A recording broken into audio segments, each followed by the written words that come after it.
Hello అండి, అందరికీ నమస్తే. నేను ఈరోజు మునగాకు, మునక్కాడలు అలాగే కొబ్బరి వేసి పచ్చడి చేసి చూపిస్తున్నాను. అన్నంలోకి చాలా బాగుంటుందండి.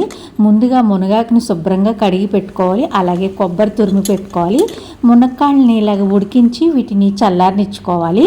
స్టవ్ మీద కడాయి పెట్టుకుని ఆయిల్ వేసుకుని 1 టేబుల్ స్పూన్ జీలకర్ర, ఒక 4 టేబుల్ స్పూన్ల మినపప్పు వేసి దోరగా వేయించుకోండి. తర్వాత ఇందులో ఒక 4-5 వెల్లుల్లి రెబ్బలు, అలాగే కారానికి సరిపడగా ఎండుమిర్చి వేసి వీటిని వేయించి పక్కకు తీసుకోవాలి. అదే ఆయిల్లో మనం శుభ్రంగా కడిగిన మునగాకు వేసుకుని కొద్దిగా చింతపండు, కొద్దిగా పసుపు కూడా వేసుకోండి. పసిరి వాసన రాకుండా ఉంటుంది. దీన్ని కూడా వేయించి చివర్లోని కొబ్బరి తురుము వేసి స్టవ్ ఆఫ్ చేసేయడమే. దీన్ని కూడా చల్లారనివ్వాలండి. మనం ఉడకబెట్టిన మునక్కాడలు ఉన్నాయి కదా, వాటిని ఇలాగ గుజ్జు తీసుకుని రెడీగా పెట్టుకోండి.